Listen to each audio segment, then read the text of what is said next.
La parusía y los días de Lot.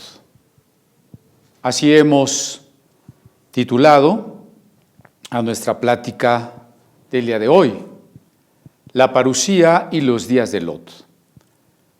Vamos a leer el pasaje correspondiente que está en el Evangelio de Lucas. Hemos estado estudiando el Evangelio de Lucas a lo largo de, creo que prácticamente 2 años. Y en el capítulo 17 vamos a leer los versos 28 al 30. Usted lo tiene en su pantalla también. Dice: asimismo, como sucedió en los días de Lot, comían, bebían, compraban, vendían, plantaban, edificaban. Mas el día en que Lot salió de Sodoma, llovió del cielo fuego y azufre, y los destruyó a todos. Así será el día en que el Hijo del Hombre se manifieste. La pintura que tengo a mis espaldas precisamente ilustra en la imaginación de algunos de los pintores cómo pudo haber sido, claro, la arquitectura. Es una pintura del siglo XVII.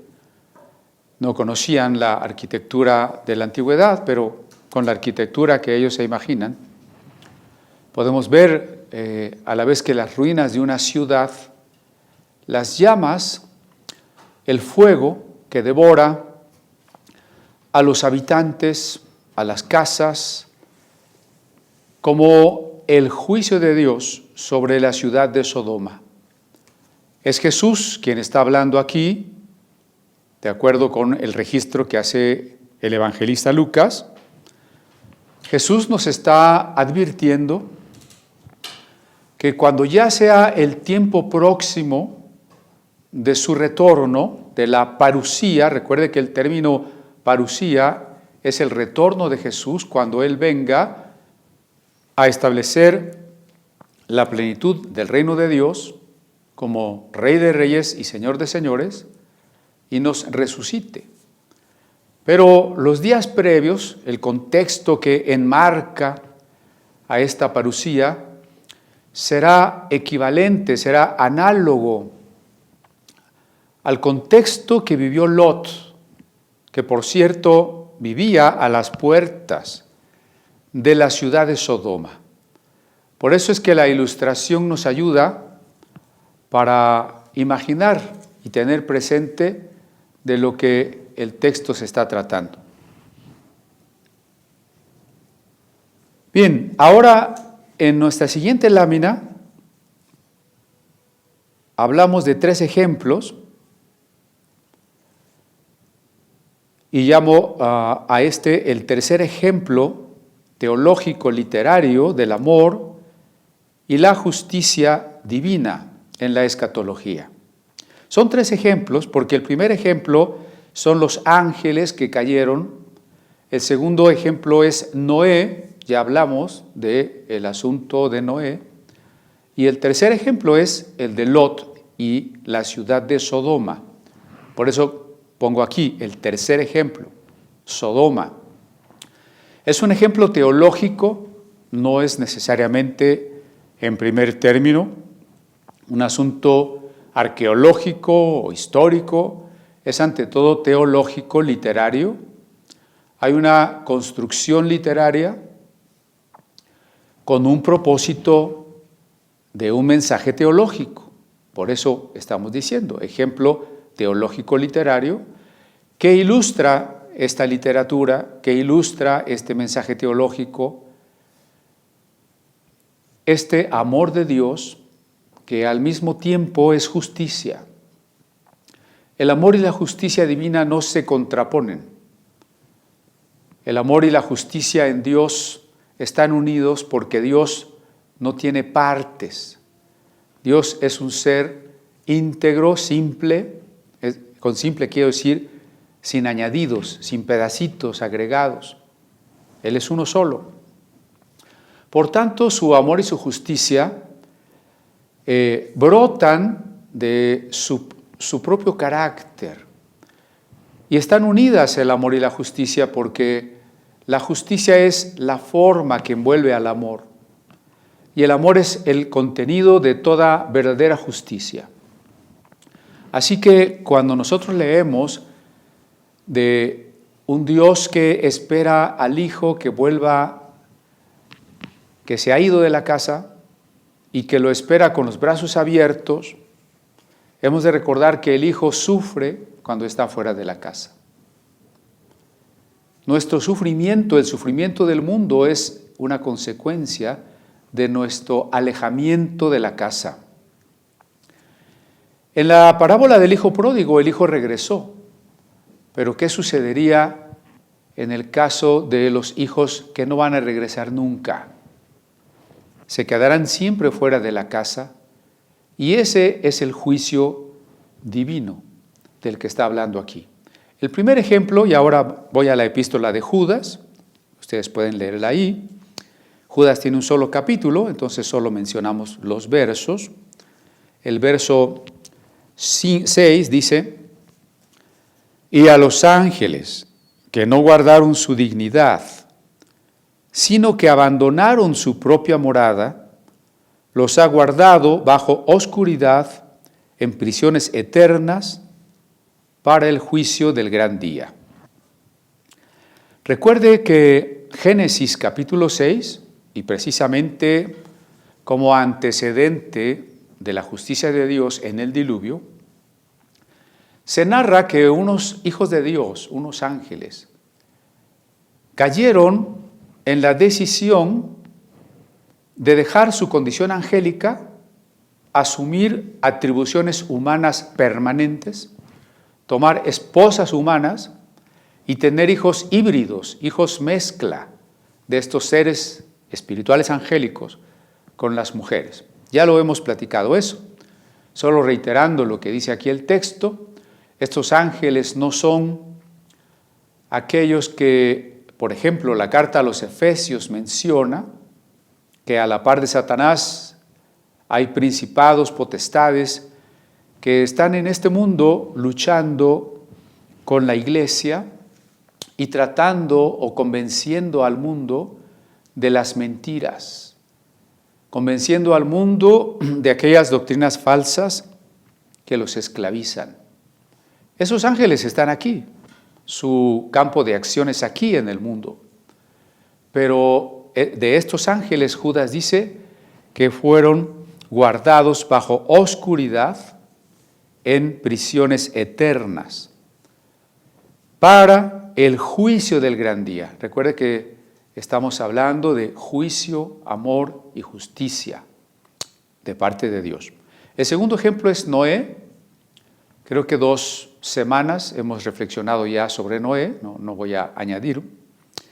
El ejemplo 3, que es el que nos ocupa ahora, está en Judas capítulo 7, que dice, versículo 7, como Sodoma y Gomorra y las ciudades vecinas, las cuales de la misma manera que aquellos, habiendo fornicado e ido en pos de vicios contra naturaleza, fueron puestas por ejemplo, sufriendo el castigo del fuego eterno.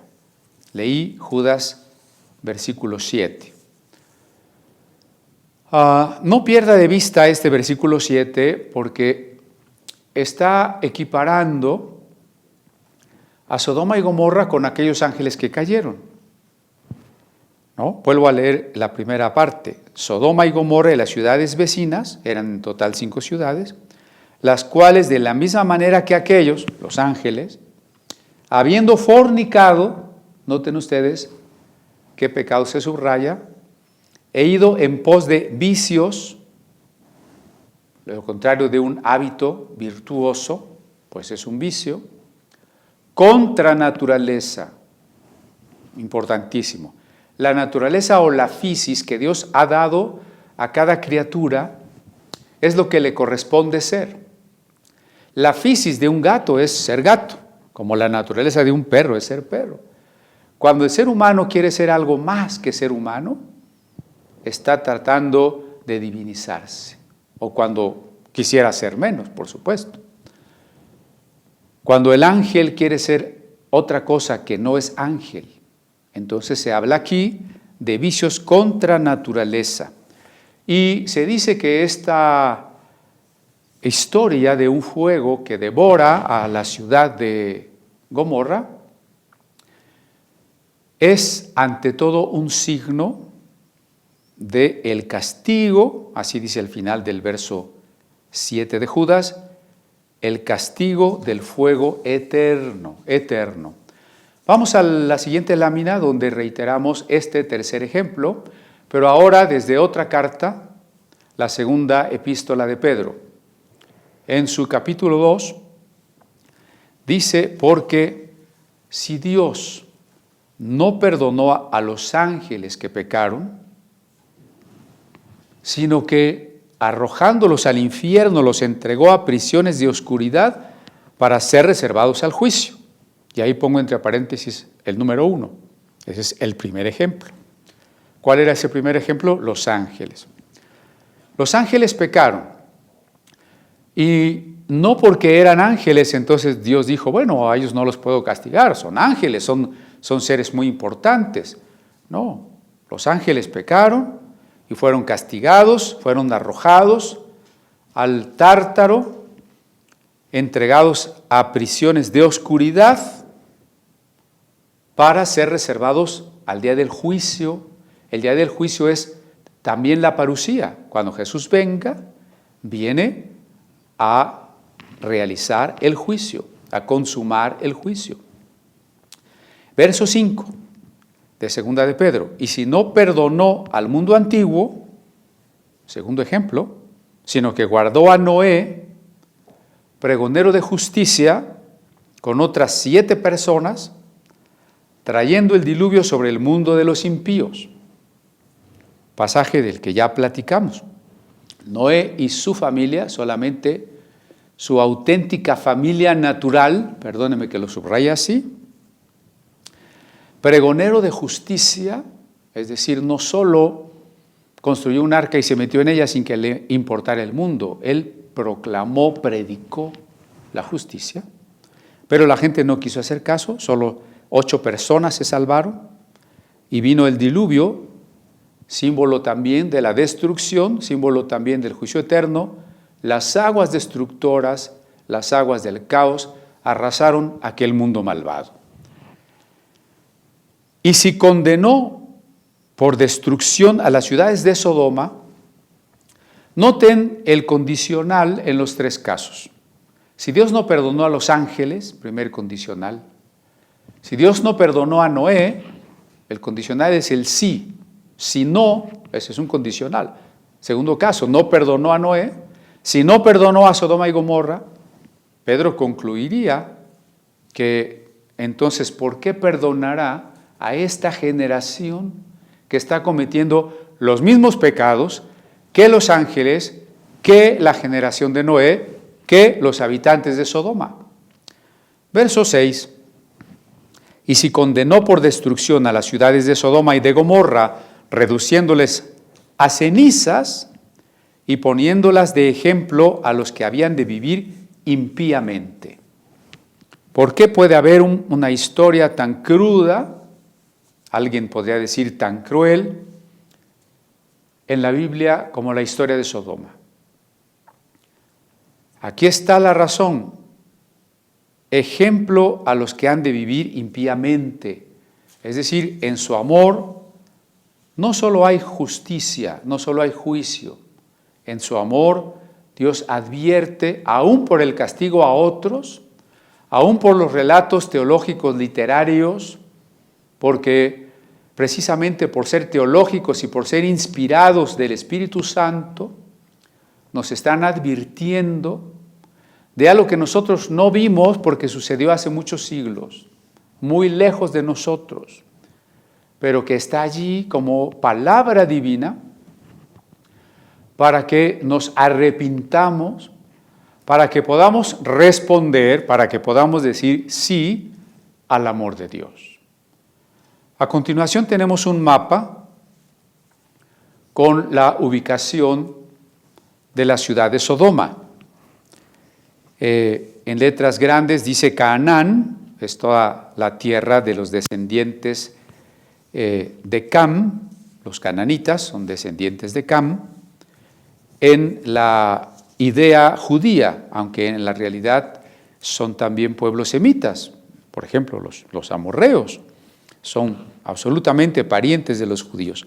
Bueno, ahí se ve la llanura del Negev, de la ciudad de Jerusalén, el mar Salado o mar Muerto, y centrándonos en el mar Salado, hacia el sureste del mar Salado dice Sodoma, la más probable ubicación de la ciudad de Sodoma. Más difícil es ubicar Gomorra, que de acuerdo con el relato tendría que estar muy cerca de Sodoma, pero no se han encontrado restos arqueológicos. En nuestra siguiente lámina explicamos algo de esto de la arqueología. Sodoma y Gomorra se hallaban muy cerca la una de la otra en una llanura frente al valle del Jordán. El Jordán desemboca en el mar Salado y comienza un valle del lado este. Próximo a ella se encontraba un valle llamado Sidim, en el que abundaban los pozos de asfalto, cerca del mar Muerto. Aunque no hay certeza de qué destruyó las ciudades y los asentamientos agrícolas al norte del mar Muerto, los datos demuestran la existencia de muy alta temperatura.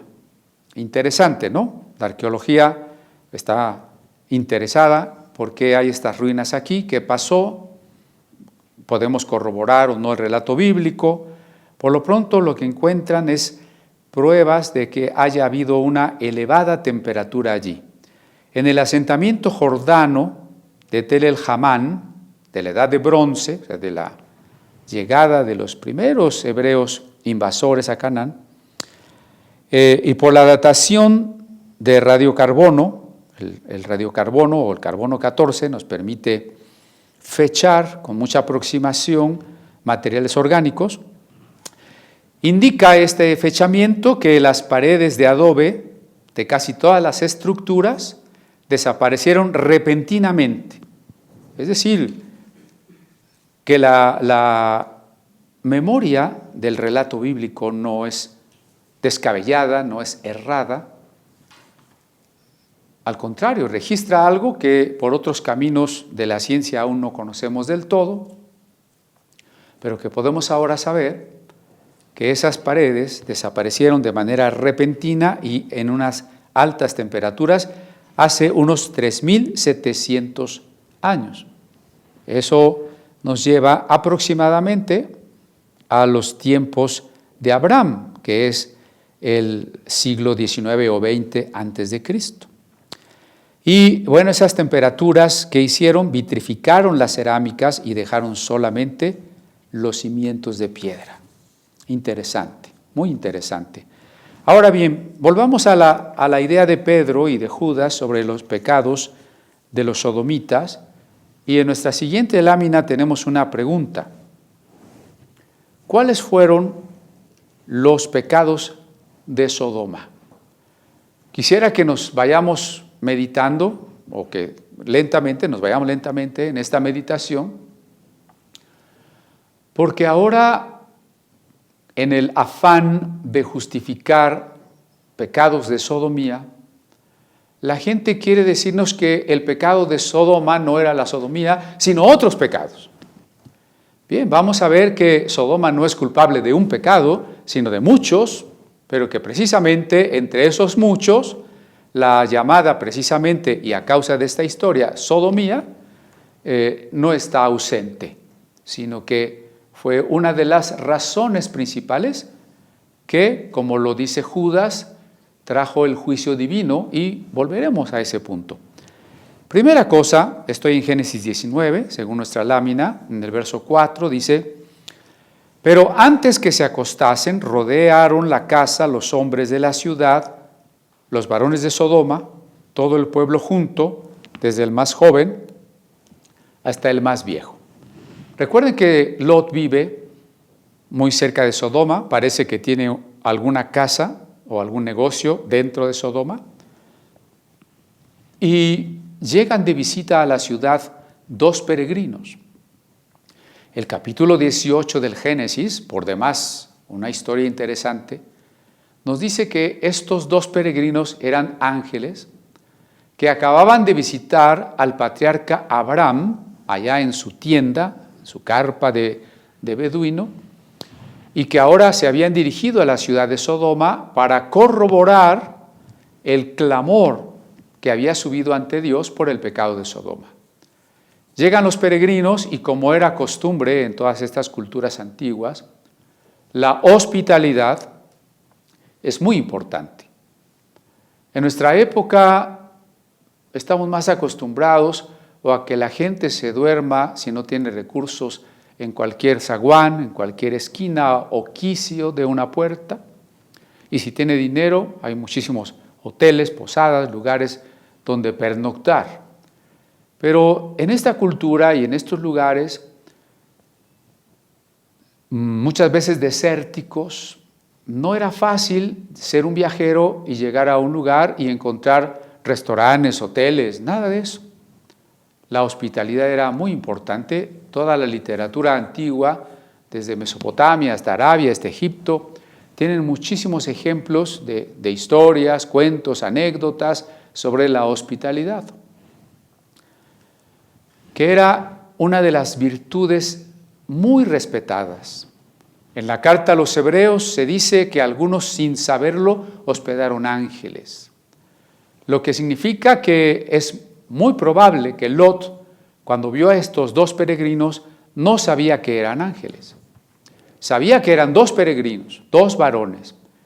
Pero él, como hombre justo, justo no quiere decir que no haya pecado, sino alguien que ha aceptado la fe, ha aceptado la gracia de Dios y por tanto camina en la integridad de sus acciones. Lot decide hospedar a estos hombres, en primer lugar porque tienen necesidad de dónde pasar la noche, seguramente necesidad de tomar algún alimento. Yo creo que Lot también está consciente del riesgo que corren en una ciudad perversa dos peregrinos que no tengan dónde alojarse. Y los hospeda. Y cuando los hospeda, entonces todos los varones de la ciudad, noten que el texto es tan claro que no nos va a dejar lugar a dudas. Todos los varones de la ciudad se reúnen afuera de la casa, quieren entrar en la casa. Note el énfasis del texto, desde el más joven hasta el más viejo. O sea, generalizando cómo el pecado es imitado, en ese sentido, digamos, es contagioso. ¿Sí? 1 Corintios 6, que también estudiamos en nuestra serie de Corintios, dice que el que es tolerado en la maldad contaminará a los demás. Todos los hombres de Sodoma. Siguiente versículo, el 5. Y llamaron a Lot y le dijeron: ¿dónde están los varones que vinieron a ti esta noche? Sácalos para que los conozcamos. Bueno, Lot, varios de nosotros vimos que dos hombres, y por el contexto voy a decirlo, dos hombres muy guapos, que nosotros no conocíamos y que están adentro de tu casa. Queremos que los hagas salir para que los conozcamos. Cuidado aquí porque el verbo conocer en la Biblia no tiene solo la acepción de que me presenten a una persona y me digan: mira, fulanito de tal, mucho gusto. No, esa no es la acepción del verbo conocer en la Biblia, sino es intimidad sexual. Recuerde cuando dice, por ejemplo, conoció Adán a su mujer y concibió a Caín, ¿no? Conocer. O como dice de José y María, y José no conoció a María hasta que parió a su hijo primogénito. Conocer en la Biblia es la relación sexual, la unión de dos personas. Tanto en sentido positivo, por eso hemos insistido que el amor es la forma más alta de conocimiento, como en sentido netamente sexual o incluso peyorativo, como en este caso de varones que quieren conocer a otros varones. Por supuesto que aquí ya Lot se opone, verso número 7, dijo: os ruego, hermanos míos, que no hagáis tal maldad. Si hubiese sido solo, sí, los queremos conocer porque pues son extranjeros y queremos saber cómo se llaman, de dónde vienen, ponernos a sus órdenes, Lot no diría tal maldad. Pero Lot tiene claro que estos hombres quieren cometer una gran maldad. Estoy subrayando esto, repito, por todos aquellos que dicen que el pecado de Sodoma no era la sodomía. ¿A qué se refiere entonces con que no hagáis tal maldad? Por supuesto que hay una falta a la hospitalidad aquí, pero eso no es todo. Si los otros quisieran decirle: Lot, saca a esas personas, queremos llevarlos al palacio, queremos llevarlos a una casa mejor, pues adelante, eso no era faltar a la hospitalidad. Aquí hay un problema. Ellos quieren conocerlos en este sentido perverso. Y les ruega a Lot: no hagáis tal maldad. Verso 8. He aquí ahora yo tengo 2 hijas que no han conocido varón. Os las sacaré fuera y haced de ellas como bien os pareciere, solamente que a estos varones no hagáis nada, pues que vinieron a la sombra de mi tejado. Lot se apega a los principios de la hospitalidad. Estos hombres, estos varones, nadie ha dicho hasta aquí ángeles. Claro, el relator sí, llegaron los 2 ángeles a Sodoma, dice el verso 1, pero para Lot son 2 varones. Han venido a la sombra de mi techo. Yo soy el anfitrión. Claro, se nos hace dificilísimo entender esto que hace Lot. Les doy a mis hijas. Nosotros que amamos a los hijos diríamos: ¿cómo le vas a dar a tus hijas, no? Quizá pensando que, bueno, pues ellos van a decidir quién quisiera casarse con ellas y todo se va a hacer muy bien. Bueno, esa era una posibilidad, pero ante el desorden reinante, otra posibilidad es que las hubiesen violado tumultuariamente o asesinado. ¿Por qué Lot se atrevió? A nuestra época le costaría mucho trabajo comprender que a una costa de su propia vida, a una costa de su propia familia, Lot estaría dispuesto a poner primero a Dios. Los hombres, en el verso 11, le dicen que no quieren, y entonces, ¿qué hacen los ángeles? En el verso 11. Los hombres, pero aquí se refiere a los ángeles, que estaban a la puerta de la casa, hirieron con ceguera desde el menor hasta el mayor. Los ángeles castigaron a estos hombres perversos, cegándolos. Uno diría, bueno, en cuanto se quedaron ciegos, pidieron perdón, se asustaron, se arrepintieron, ¿no? Se fatigaban buscando la puerta. O sea, sí estoy ciego, pero de que voy a hacer lo que yo quiero hacer, lo voy a hacer. Uno dice, yo no haría eso. Claro que sí lo hacemos, porque así es nuestra necedad. A pesar de todos los obstáculos que se nos presentan, queremos terminar haciendo lo que nuestros deseos dictan.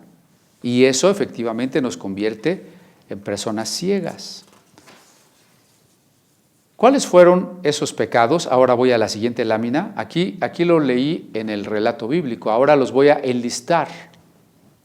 El primer pecado es la falta de hospitalidad por parte de los sodomitas. Estos 2 varones son peregrinos y a pesar de que son peregrinos, quieren molestarlos, quieren faltarles a la dignidad, quieren utilizarlos como objetos de satisfacción de su placer, de sus pasiones. Ya vimos que en el caso del justo Lot hay un contraste. Lot está dispuesto a sacrificarse él y su familia antes que faltar a las leyes de la hospitalidad.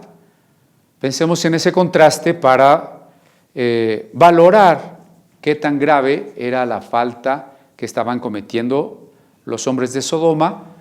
Y aunque sobre todo se refiere a los hombres de Sodoma, la destrucción de las ciudades comarcanas nos indica que este pecado estaba generalizado en la región.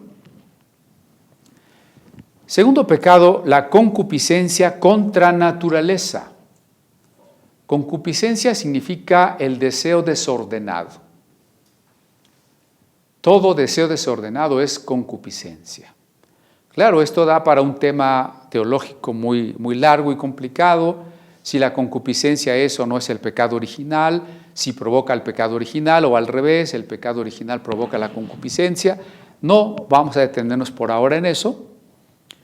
Prefiero simplemente acotar que Dios, al habernos creado como seres racionales y siendo cristianos, teniendo con nosotros la compañía del Espíritu Santo, nosotros estamos en el poder para limitar nuestros deseos desordenados.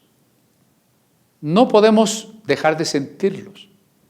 Las tentaciones son inevitables, pero sí podemos limitarlos, podemos encauzarlos, podemos ponerles un límite. Pero además digo, esta concupiscencia era contra naturaleza, no era un deseo desordenado que es todavía un tanto cuanto natural, como querer comer de más o querer tener relaciones sexuales desordenadas entre hombres y mujeres. No estoy diciendo que esté bien, sería concupiscencia, pero no va contra naturaleza. Aquí sí, la concupiscencia de los sodomitas era contra la naturaleza. En el texto he colocado Isaías capítulo 3, verso 9, que está allí para que usted lo pueda leer conmigo. La apariencia de sus rostros testifica contra ellos, porque como Sodoma publican su pecado, no lo disimulan. Ay del alma de ellos, porque amontonaron mal para sí. Esta concupiscencia se refleja en los gestos, en el rostro, en la exterioridad, en la manera de ser de los individuos que han asumido una concupiscencia contra naturaleza. Isaías es muy claro, ¿no? Al igual que Sodoma, publican con su cara, con sus gestos, publican su pecado. No solo es un problema tener un pecado del ámbito privado, incluso un tanto escondido, sino publican su pecado, se jactan de su pecado, presumen su pecado. Ay del alma de ellos, porque amontonaron mal para sí. Entonces, el segundo pecado de Sodoma es la sexualidad contra naturaleza, o como le llama Judas, vicios contra naturaleza. Voy a volver a citar el texto de Judas, capítulo 1, verso 7 de Judas, que dice, como Sodoma y Gomorra y las ciudades vecinas, las cuales de la misma manera que aquellos, ángeles y sodomitas, ¿no? Dice, de la misma manera. Es como la lámina número 2, como la lámina número 2. De la misma manera que aquellos, habiendo fornicado e ido en pos de vicios contra naturaleza. Ahí está, clarísimo, ¿no? ¿Cuál fue el pecado de los ángeles? Fornicar. El pecado de Sodoma, fornicar, en los dos casos. ¿Qué tipo de fornicación? En los ángeles, vicios contra naturaleza. En Sodoma, vicios contra naturaleza. ¿Por qué? Porque los ángeles, siendo seres asexuados, decidieron tomar las atribuciones humanas. No era la naturaleza angélica. En el caso de los hombres de Sodoma, su naturaleza era ser varones y traspasaron su naturaleza, fueron en pos de vicios extraños, comportándose como mujeres. Y, como lo dirá Romanos capítulo 1, y las mujeres comportándose como hombres. En ninguna parte de la Biblia, por cierto, hay ninguna alusión al falso concepto del género en este sentido. Si la Biblia contemplara desde sus pasajes más importantes que no solo hay hombre y mujer, sino que hay todos los géneros que uno quiera, eso no está en la Biblia por ninguna parte. Siempre desde los primeros relatos Dios crea un hombre y una mujer. Solo por la unión de un hombre y una mujer pueden nacer nuevos seres humanos. Entre los pecados reprobados por Dios porque nos ama y Dios reprueba todo lo que nos destruye, están aquellos pecados de fornicación contra la naturaleza. El que los hombres dejen de portarse como hombres y el que las mujeres dejen de portarse como mujeres. El punto 3 de nuestro texto, ahí en la lámina, ponemos violencia y rebeldía contra la razón. Violencia y rebeldía contra la razón. ¿Qué dicen los hombres de Sodoma? Vino este extraño, se refieren a Lot, para habitar entre nosotros y habrá de erigirse en juez. El texto dice que lo maltrataban, lo jaloneaban hasta que los ángeles lo introdujeron en la casa, lo rescataron. Otro pasaje del libro de los jueces nos habla de una ciudad parecida donde se ve que los habitantes de la ciudad se juntaban y asesinaban a los extranjeros. Y la pregunta de este Lot, ¿quién es este Lot para convertirse en juez de nosotros si es un extranjero? ¿Por qué digo que esto es una violencia, una rebeldía contra la razón? Porque el argumento de Lot debería sopesarse no desde el hecho de si Lot es o no es un extranjero, sino de si Lot está diciendo un argumento racionalmente válido.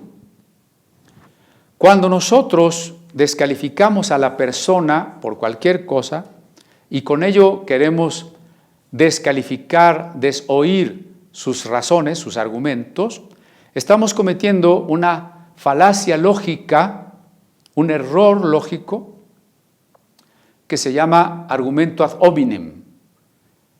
Descalificamos al hombre para rechazar sus argumentos. Y esto es lo que usted y yo como cristianos vamos a vivir. Cuando usted lo tachen y digan, es que tú eres un homofóbico, es que tú eres un fanático, es que tú eres un fundamentalista, o cualquier otro epíteto que le coloquen a usted, con eso será suficiente para que entonces todo lo que usted diga ya no tenga ningún valor. Y esto es lo que hicieron con Lot. A ver, Lot, tú eres un extranjero, así que tú no tienes nada que decirnos. A nosotros no nos interesa si la persona es un extranjero o no lo es. No estamos en esta postura donde los que viven en una ciudad se creen superiores a los extranjeros, porque este tipo de actitudes son precisamente las que abanderan hoy a ciertos movimientos. Como tú eres alguien que no acepta mi ideología, entonces tú eres digno de ser rechazado, de ser señalado, de ser condenado. Aquellos que acusan a otros de proferir discurso de odio, están diciendo, no, que los castiguen, que les clausuren, que los multen, que los metan a la cárcel. Entonces, todo el que no está conmigo es el enemigo, todo el que no es mi amigo es un enemigo. Esa fue la filosofía de Schmitt, Carl Schmitt, el principal jurista de Adolfo Hitler. ¿Por qué te quieres erigir en juez? Lo que debieron haberse preguntado los sodomitas es si lo que Lot estaba diciendo era ético, era racional o no lo era. Pero la rebeldía no permite. La gente no quiere escuchar lo que es correcto. En el número 4 pusimos que otro de los pecados de Sodoma es el deseo de las cosas materiales de la vida cotidiana. Y ese es precisamente nuestro pasaje en Lucas 17. Porque como leímos en Lucas 17, ¿no? Dice allí, comían, bebían, compraban, vendían, plantaban, edificaban. Y ya hemos insistido que estas acciones incluso son necesidades humanas, en sí no son malas, son válidas, son legítimas, pero lo que Jesús quiere señalarnos aquí es que la visión de estas personas de Sodoma o la visión de estas personas de los tiempos de Noé o de los que vivan cuando Jesús vaya a regresar es tan miope, es tan corta, que no pueden tener los ojos, como diría Colosenses, en las cosas de arriba. No pueden poner la vista en las cosas de arriba. Solamente ponen la vista en las cosas de la tierra. La inmediatez, la satisfacción material y peor, la satisfacción de los deseos desordenados, como lo estamos viendo en el contexto. Por supuesto, también la injusticia era uno de los pecados de Sodoma. El libro de Isaías, en su capítulo 1, versículo 10, dice: príncipes de Sodoma, oíd la palabra de Jehová, escuchad la ley de nuestro Dios, pueblo de Gomorra. Cuando Isaías escribe, Sodoma y Gomorra no existen. Pero él está utilizando precisamente el ejemplo de Sodoma y Gomorra para hablar a los gobernantes de Judá, del reino de Judá, del pueblo escogido. Porque los gobernantes de Judá, como lo va relatando todo el capítulo 1 de Isaías, están cometiendo nefandas injusticias.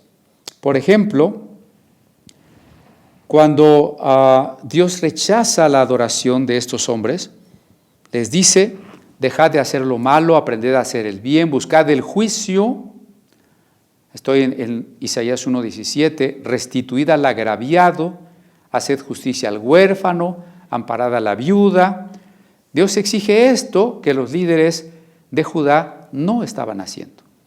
Y por eso, por rebeldes y por injustos, Isaías les llama de una forma tan dura al rey de Judá, a los sacerdotes del sacerdocio de Aarón, a los príncipes de las tribus, a los jueces y ancianos del pueblo elegido. Isaías les dice sin ambajes: príncipes de Sodoma y de Gomorra. ¿Por qué? Por la injusticia. Otro pecado de Sodoma lo podemos inferir en Deuteronomio 32.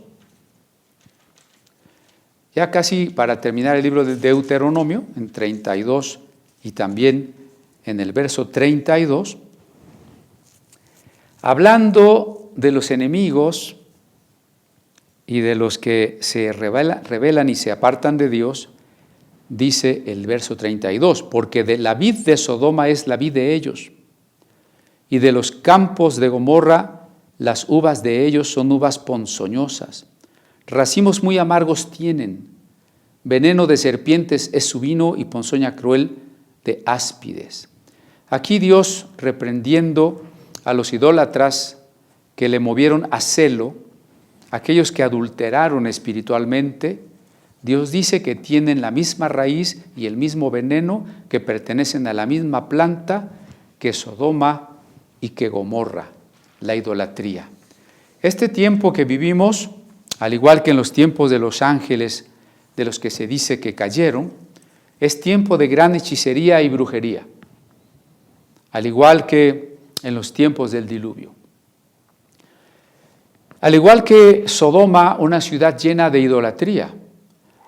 Los dioses de Sodoma son comunes a muchos de los dioses de la región sirio-cananita.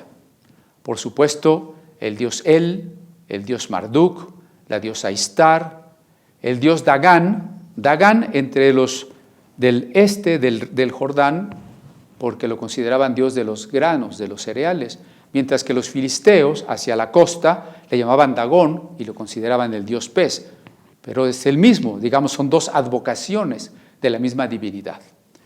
A estos y a seguramente muchos otros dioses, idolillos, demonios y genios adoraban los sodomitas. Entonces, parte del pecado es la injusticia, la falta de hospitalidad, la homosexualidad, la violencia, la rebeldía, la injusticia, pero también la idolatría, también la hechicería, también el poner la fe en todas aquellas cosas que son mentira. Y al poner la fe en algo que es mentira, quedamos esclavizados. Recuerde que los demonios no están en las cosas, en los objetos, en los libros, en las fórmulas mágicas. Los demonios actúan de una manera más estratégica, incluso diríamos más inteligente, que meterse a un muñeco de yeso. Los demonios convencen a las personas de las mentiras. Y mientras la persona esté convencida de la mentira, está esclavizada. Y si usted no cree en esa mentira, para usted es tan claro, es tan absurdo que se deba creer en eso, usted puede verlo, pero mientras la persona tenga fe en eso, está esclavizada.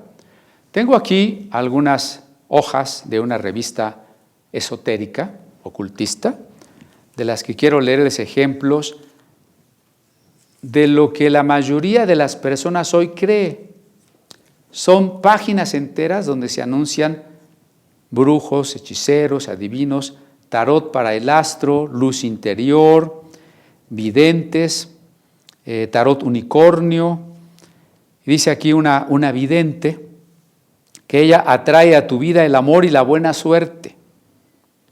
Te aconseja paso a paso la auténtica verdad de cómo se preparan los rituales mágicos. No postergues la oportunidad de ser feliz. Acuérdense que en esto de la inmediatez de comprar, vender, beber inmediatamente para la satisfacción inmediata, estamos pensando encontrar la felicidad. Es una falsa promesa de felicidad. Aquí en otro de los anuncios dice: solo un trabajo auténtico de magia africana puede ayudarles a solucionar sus problemas. Maestro fulanito es un famoso vidente curandero, mago profesional con 40 años de experiencia en la práctica de la magia auténtica. El maestro ayuda en temas como suerte, éxito, fidelidad en el amor, recuperación de la pareja, impotencia sexual, enfermedades crónicas, tabaquismo, drogas, alcoholismo, adelgazar naturalmente, triunfo en el deporte, fútbol, suerte en el negocio, atracción de clientela, protección contra los enemigos, procesos judiciales, crecimiento personal. Ya no sé si estoy hablando de Pare de Sufrir o de alguna iglesia de estos apóstoles nuevos o de plano de este maestro auténtico mago africano. Vean ustedes cómo la magia, ¿no? Curso a distancia de esoterismo y ciencias ocultas, parapsicología y tarot. Este otro profesor se anuncia con un poder sorprendente, rapidez demostrada en todos los ámbitos, ¿no? Situaciones desesperadas, verá a sus enemigos de rodillas. Digo, ¿y qué diferencia hay esto con algunas de las formas de declarar y proclamar que hoy se predican desde los púlpitos? Un último ejemplo, dice este otro profesor fulano: trabajos parapsicológicos infalibles para solucionar problemas de pareja o familiares, atraer o enamorar personas, alejar personas molestas o indeseables. Imagínense que todo eso se pudiera. arrancar de raíz todo tipo de maleficios o energías negativas, atraer más clientes, hacer que los deudores paguen, bueno, ¿cómo no me lo habían dicho antes? Ganar juicios que parecían perdidos, corregir estados de agresividad, eliminar adicciones, alcoholismo, en fin. Y es curioso que toda esta gente que defiende sus ideologías, también defiende el placer, defienden pues toda esta ética relativista que renuncia al sacrificio, renuncia a la obligación, renuncia al deber para simplemente buscar felicidad, buscar satisfacción. Cuando nos han invitado a alguna entrevista en televisión, pues es un ambiente en donde se ve mucho más claro tal vez que en otros esta unión, esta mezcla entre las ideologías de género, los deseos contra la naturaleza y el ocultismo, la práctica, la fe, el lugar que se le da a toda esta parapsicología. Bien, continúo con los pecados de Sodoma, ¿no? En la siguiente lámina es el punto 7. Y ahí estamos citando Jeremías 23:14. Dice, en los profetas de Jerusalén he visto torpezas, cometían adulterios y andaban en mentiras, y fortalecían las manos de los malos para que ninguno se convirtiese de su maldad. Me fueron todos ellos como Sodoma y sus moradores como Gomorra. Y aquí corroboramos otra vez, aunque se refiere el profeta Jeremías otra vez al reino de Judá, Dios equipara la manera de ser de Sodoma y Gomorra con los pecados de Judá. ¿Cuáles son esos? Los profetas, es decir, aquellos que dicen tener un mensaje de parte de Dios, aquellos que se dicen teólogos y teólogas y pastoras, cometen torpezas, adulterios, tanto físicos como espirituales, que es la idolatría, ¿no? Andaban en mentiras. La mentira se le llama sobre todo la idolatría.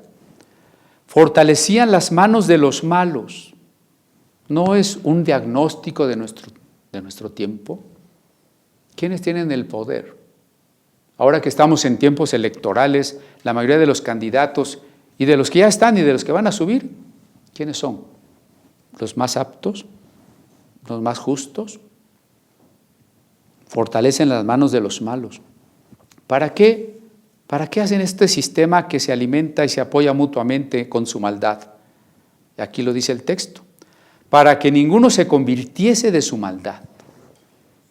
Están buscando eso, apoyarse para que nadie se convierta de su maldad. 8. Se dice ahora de Israel. He aquí, esta fue la maldad de Sodoma tu hermana. Soberbia, saciedad de pan y abundancia de ociosidad tuvieron ella y sus hijas, y no fortaleció la mano del afligido y del menesteroso. Estamos corroborando los pecados que ya se han hablado, ¿no? Al reino de Judá se le dice, el reino del norte, el reino de Israel, aquí se le llama tu hermana, es como tú, es como si tú fueras Gomorra y ellos fueran Sodoma. ¿Cuáles fueron los pecados de Sodoma? Que son los pecados que se están reproduciendo en los reinos de Israel y de Judá infieles y que se están reproduciendo hoy en nuestro tiempo. Soberbia. La soberbia es la altivez, es precisamente querer traspasar nuestros límites de criaturas, ir contra nuestra propia naturaleza, lo que a fin de cuentas siempre resultará en un deseo de divinizarnos, siempre resultará en un intento de endiosamiento. Cada vez que yo quiero trascenderme, por aquí algunos de los anuncios esotéricos hablaba de superarse infinitamente, de trascenderse. Eso es soberbia. La soberbia, la saciedad de pan, es decir, lo tengo todo y entonces aún así estoy deprimido, aún así ya nada me satisface, busco cada vez nuevos vicios. Por eso pecados como la pornografía son crónico-degenerativos, porque cada vez sacian menos. O las drogas, o los desórdenes sexuales. Por eso siempre van en aumento. Si antes se proponía cierta tolerancia para ciertos pecados, ahora las depravaciones son cada vez más sorprendentes, son mayores, porque la saciedad de pan y la abundancia de ociosidad me lleva a querer satisfacer mi alma con perversiones. No fortalecieron la mano del afligido y del menesteroso. No hay una verdadera preocupación por la justicia. 9. Hay un rechazo de la salvación y una persecución contra los justos. Aquí estoy citando Apocalipsis 11:8. Sus cadáveres estarán en la plaza de la grande ciudad, que en sentido espiritual se llama Sodoma y Egipto, donde también nuestro Señor fue crucificado. La Jerusalén terrena, al igual que lo fue el símbolo de la cautividad en Egipto o la destrucción de la ciudad de Sodoma, todos ellos representan al mundo sin Dios. El mundo, el tipo de sociedad donde nuestro Señor Jesucristo fue crucificado. ¿Y cuáles son las características de ese mundo al que Apocalipsis se refiere como perseguidor de los dos testigos? En Apocalipsis 11 se trata de los dos testigos, el sacerdote y el profeta, símbolos del ministerio de la iglesia. ¿Qué hace la iglesia con los testigos?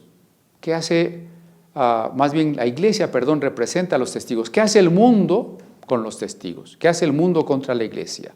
Los persigue y rechaza su mensaje de salvación. Ahora bien, vamos a la siguiente lámina, donde encontramos la paciencia de Lot. Sí, ya hablamos de los terribles pecados de Sodoma, y que nadie nos venga a decir que los sodomitas no eran sodomitas, que el gentilicio no es también una forma de designar un pecado. La paciencia de Lot. ¿Qué pasó con Lot? ¿Qué hacía Lot mientras tanto? Dice en 2 de Pedro que Dios libró al justo Lot, abrumado por la nefanda conducta de los malvados. Si el Hijo del Hombre, Jesús, va a regresar en nuestros días, usted y yo somos Lot. Así como cuando estudiamos los días de Noé, yo le insistía, usted y yo somos Noé, tenemos que identificarnos con Noé e imaginar todo lo que Noé sufrió y vivió. También en el caso de Lot, nosotros tenemos que entender que usted y yo somos Lot. Y por eso hay que comprender bien qué sufría, qué vivía, qué esperaba. Lot estaba abrumado cada día por la conducta nefanda de los malvados. Porque mire, a veces es poco lo que usted y yo podemos hacer. Es poco en sentido social. Usted y yo no tenemos el dominio de la televisión o de los periódicos o de cualquier cosa como esas. Y mientras vemos cómo esos medios son utilizados para seguir pervirtiendo a la gente y desorientándola cada vez más. También Lot estaba abrumado. Tenemos que mirarnos así. Vivimos a las puertas de la ciudad de Sodoma. No podemos, como quisiéramos, transformar a Sodoma. No quiere decir que dejemos de predicar, pero eso lo voy a decir más adelante. Pero por lo pronto, sí vivimos abrumados. Porque este justo, continúa 2 de Pedro 2:8, porque este justo que moraba entre ellos, afligía cada día su alma justa, viendo y oyendo los hechos inicuos de ellos. Muy importante esto, Porque si a usted le predican o usted quiere ser un cristiano de esos que todo está sobre ruedas, todo es maravilloso, todo es éxito y prosperidad, entonces usted no está siendo un Lot, ni un profeta, ni un verdadero sacerdote. No lo está haciendo. el cristiano que conoce a su Señor, cada día siente la aflicción profunda porque ve y oye lo que estas personas hacen. Usted coincidirá conmigo, si ha estado atento a algunas noticias de los avances de la maldad, de noticias desesperanzadoras. Casi todas las noticias del periódico son terribles, son negativas.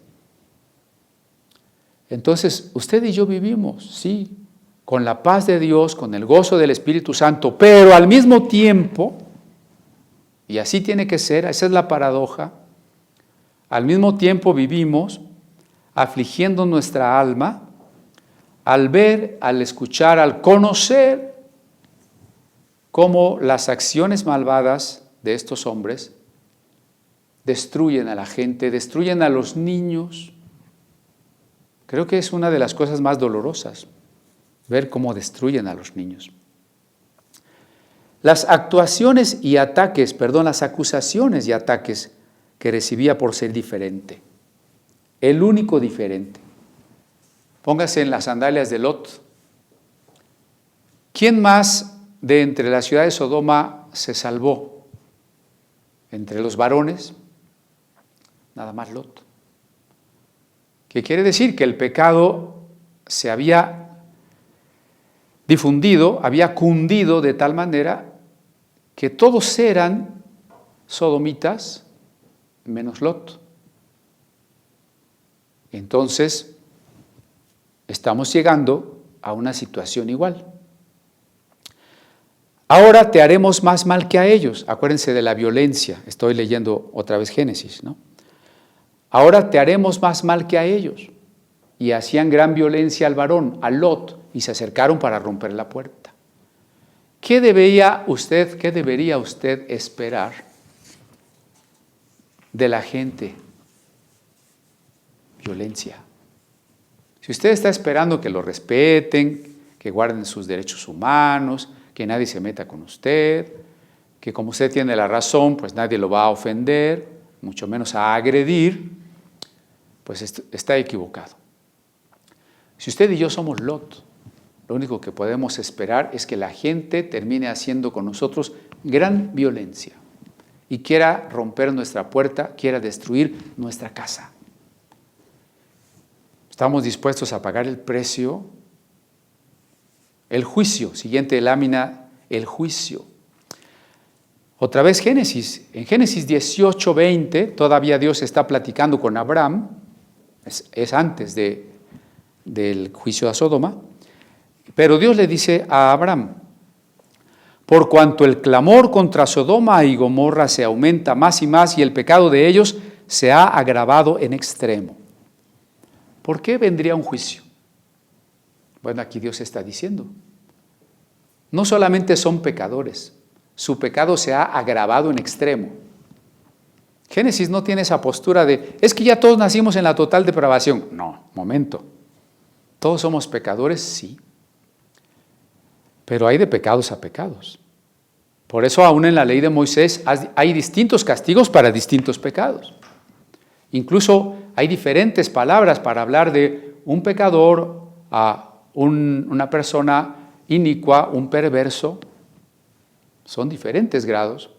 Y aquí Dios está diciendo, su pecado se ha agravado en extremo. Ahora, como Dios es omnisciente, Dios lo ve todo, Dios está presente cuando estamos pecando, Dios está doliéndose por la destrucción que provocamos con nuestro pecado. A esto en formato literario, el texto le llama, el clamor se aumenta más y más. Es como si a Dios llegara una queja. Así como cuando usted quisiera quejarse del vecino escandaloso, ¿no? Pues así, como si a través de la oración del justo llegara a Dios un clamor. Esto es que en su omnisciencia Dios está mirando. Entonces Jehová hizo llover, ahora es Génesis 19, versículo 24. Entonces Jehová hizo llover sobre Sodoma y sobre Gomorra azufre y fuego de parte de Jehová desde los cielos. Y destruyó las ciudades y toda aquella llanura con todos los moradores de aquellas ciudades y el fruto de la tierra. Ahí está el momento cumbre que nuestra pintura ilustra, la destrucción por fuego de la ciudad de Sodoma. Literal o construcción teológica, el mensaje es el mismo. ¿Cuál es ese mensaje? Los impíos serán castigados, de eso no le quepa la menor duda. Hoy las personas viven sin temor de Dios. Están confiados en que son jóvenes, en que son guapos, en que pueden. Todas las personas que hoy están tratando de cambiar las leyes, de pervertir a los niños, de imponer la perversión, van a morir, al igual que usted y yo. Todos vamos a morir y vamos a dar cuenta a Dios. Ese es el mensaje. Los impíos serán castigados. Dios ama a los hombres, sí, Dios ama a todos los hombres. Dios amaba a los habitantes de Sodoma y Gomorra, sí. Dios amaba a los pobladores del mundo de Noé, sí. Dios ama hoy a todos los seres humanos, a pesar de que algunos perviertan a otros, la respuesta es sí. Pero, ahí termina nuestro párrafo, llegará un tiempo de juicio por las obras malvadas. Hay un tiempo. Siempre hay un límite. Los profetas dicen cuando llegue el día grande y terrible de Jehová. La historia del diluvio dice, se arrepintió Jehová y dijo, raeré al hombre de sobre la faz de la tierra. Hay un tiempo para que el juicio se presente. ¿Qué va a suceder en estos días del Hijo del Hombre? Sigo con la siguiente lámina. ¿Qué va a suceder en estos días que nos toca vivir a nosotros? Número 1, la mayoría será practicante de la sexualidad no natural. O sea, ¿qué estamos viviendo ya y de qué manera usted va a ver que esto se incremente? Usted tiene que pensar en esto como si usted fuera un profeta. La mayoría de la gente, así en esa proporción del mundo y Noé, o el Sodoma y Lot, será practicante de una sexualidad no natural. Desde la bisexualidad hasta la homosexualidad, hasta toda esta gama de nombres que le han puesto ahora para justificarse, que si son transgéneros, transexuales, lesbianas, no binarios, queer, bueno, ya no sé ni cuántas iniciales tienen en sus maneras de decir. La mayoría de la gente. ¿Por qué es importante que usted entienda qué va a suceder estos días? Porque si usted al ver que la mayoría practica algo, dice, bueno, entonces, pues yo también, si la mayoría lo hace, yo también, no ha de ser tan malo, usted estaría perdiendo el rumbo. La verdad no se decide por mayoría. Este es uno de los errores del régimen que tenemos hoy, que tiende bastante a convertirse en un régimen dictatorial, el justificarse a través de la idea de que si el consenso, si la mayoría, si una consulta popular, si un plebiscito acuerda, entonces todo está bien. La verdad no se decide por mayoría, jamás la verdad es un asunto de las mayorías. Cuidado, la mayoría será practicante de una sexualidad no natural. Siguiente, los niños están siendo desviados por el ejemplo y las ideas. Esto es terrible porque si usted tiene niños pequeños o los va a tener, o si usted tiene nietos o los va a tener, ahí es donde el dolor más fuerte va a aparecer, porque los niños desde el kinder ya están siendo ideologizados, entrenados, adoctrinados para la maldad. Las leyes promoverán la persecución de los disidentes. Esta violencia que hablábamos se ejerció contra Lot, pero de manera legal, no legítima, por supuesto, no justa, jamás, pero sí legal. Muchas leyes van a establecer ahora multas, censura, clausuras, cárcel para todos los que no estemos de acuerdo. Siguiente, usted se quedará solo, rechazado y calumniado. Lo que le decía, ¿estamos dispuestos a pagar el precio? Cada vez usted, no solo hermano adulto, jóvenes que nos puedan escuchar, de secundaria, de preparatoria. Ustedes, cada día, allí donde están, se van a quedar más solos, más rechazados por los demás. Y calumniados quiere decir que van a decir de ustedes cosas que no son. Siguiente. Vamos a ver cada vez más brujería y superstición y más idolatría. El dominio que tiene aún en el mundo intelectual y pseudocientífico la nueva era. Campo religioso que ha invadido la antropología, la psicología, la pedagogía, de manera muy triste. Vamos a ver cada vez más brujería y superstición en un mundo que se suponía ya era un mundo científico. No se podrá comprar ni vender sin la marca. ¿Qué es la marca? Es la manera de pensar acerca del anticristo. Y no se limita a comprar y vender, así como cuando Jesús dice, estarán comprando y vendiendo, y es algo más que eso, el sentido es ocuparse solo de lo material. Aquí también cuando en Apocalipsis dice, no podrán comprar ni vender, significa muchas otras cosas. No podrás estar en una escuela porque te van a expulsar, no podrás ser profesor, te van a expulsar de la carrera de medicina, te van a expulsar, te van a quitar tu licencia como abogado, te van a quitar tu licencia como pastor. ¿Por qué? Porque no estás de acuerdo con lo que dice la doctrina del anticristo. Cada vez estarás más aislado, rechazado. Así como los judíos fueron siendo marginados, cada vez más aplastados, poco a poco, entre las calumnias y las leyes y el desprecio de la Alemania nazi. Eso es lo que vamos a vivir. Voy a cerrar, porque voy a la mitad y no quiero hacerlo corriendo. Hasta aquí me voy a quedar en esta última frase. Esta marca del anticristo no se trata de la vacuna anti-COVID-19. ¿Por qué? Porque ahora que estamos en una etapa de vacunación, que por cierto bastante lenta, en México, uno de los países que en términos proporcionales ha administrado menos vacunas que otros, todavía hay muchos creyentes y personas de ideas conspiranoicas que quieren suponer que la vacuna es una manera en que nos van a manipular. Nos van a implantar un chip, nos van a cambiar el género, nos van a cambiar el ADN, Bill Gates nos va a dominar. Esto no es la marca del anticristo.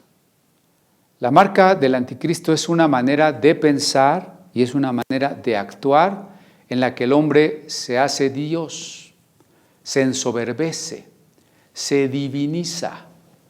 Todo lo que haga que los seres humanos se opongan a Dios, no quieran saber de Dios, ocupen el lugar de Dios, quieran ser superhombres, quieran trascender su sexo biológico, quieran trascender sus límites criaturales, eso es la marca del anticristo.